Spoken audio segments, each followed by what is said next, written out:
আজকের পর্বে নেমে এলো এক চরম অপ্রত্যাশিত আবেগঘন ও চোখ কপালে ওঠার মতো রোমাঞ্চকর মোড়। যে শিরিনকে একসময় চক্রান্তের জালে ফেসে হাজত বাস করতে হয়েছিল, আজ সমস্ত অন্যায় আর ভুল বোঝাবুঝির ছাই উড়িয়ে দিয়ে তাকে মুক্ত করতে জেলের দরজায় হাজির হলো খোদ পারুল আর রায়ান। নিচে রাজবাড়ির কালসাপেদের বিষাক্ত জালের কারণে শিরিনকে নির্দোষ হওয়ার সত্ত্বেও জেলের গারদে দিন কাটাতে হচ্ছিল। পারুল আর রায়ান স্থির করেছিল প্রকৃত অপরাধীদের না ধরা পর্যন্ত এবং শিরিনের গায়ে ওঠা দাগ না মোছা পর্যন্ত তারা শান্ত হয়ে বসবে না। আদালতের জামিন আদেশ ও পারুল রায়ানের জেলের পথে যাত্রা। আজকের পর্বের সূচনাতেই দেখা যায় আদালতের এক বিশেষ রায়। পারুল ও রায়ান দিনরাত এক করে সমস্ত গোপন তথ্য ও আসল অপরাধীদের প্রমাণ আদালতের সামনে তুলে ধরেছিল। বিচারক মহোদয় সমস্ত নথি ও প্রমাণ খতিয়ে দেখে শিরিনকে সম্পূর্ণ নির্দোষ ঘোষণা করে অবিলম্বে তার জামিনের নির্দেশ দেন। কোর্টের বাইরে বেরিয়ে পারুলের চোখে খুশিতে ছলছল করে ওঠে। রায়ান পারুলের হাত ধরে পরম শ্রদ্ধায় বলে, পারুল, আজ যদি তুই দিনরাত লড়াই না করতিস তবে হয়তো শিরিন কোনোদিনই এই অন্ধকারের হাত থেকে রেহাই পেত না। তুই আজ সত্যি পরিণীতার নামের মর্যাদা রাখলি। পারুল আর এক মুহূর্ত দেরি না করে জামিনের কাগজপত্র নিয়ে রায়ানের সঙ্গে গাড়িতে ওঠে বসে এবং সোজা থানার উদ্দেশ্যে রওনা দেয়।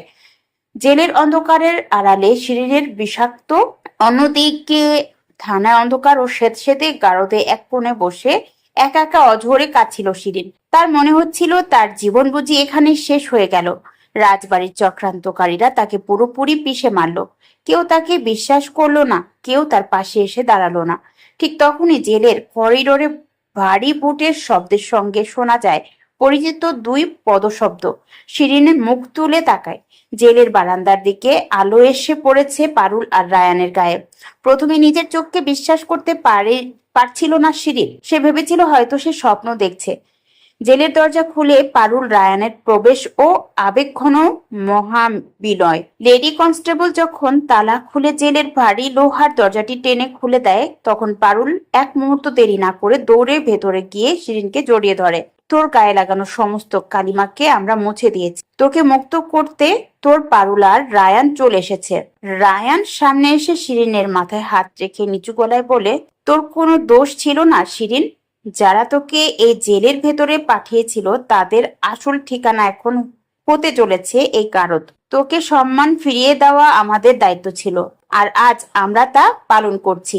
শিরিন আর নিজেকে সামলাতে না পেরে পারুল রায়ানের পা ধরে কাঁদতে শুরু করে। সে হাত জোর করে বলে, আমাকে ক্ষমা করে দে পারুল। তোদের বিরুদ্ধে কত অন্যায় করেছি, অথচ আজ তোরাই আমার জীবন ফিরিয়ে দিতে জেলের দরজায় হাজির হয়েছিস। তোরা মানুষ নও, তোরা আমার কাছে ঈশ্বর।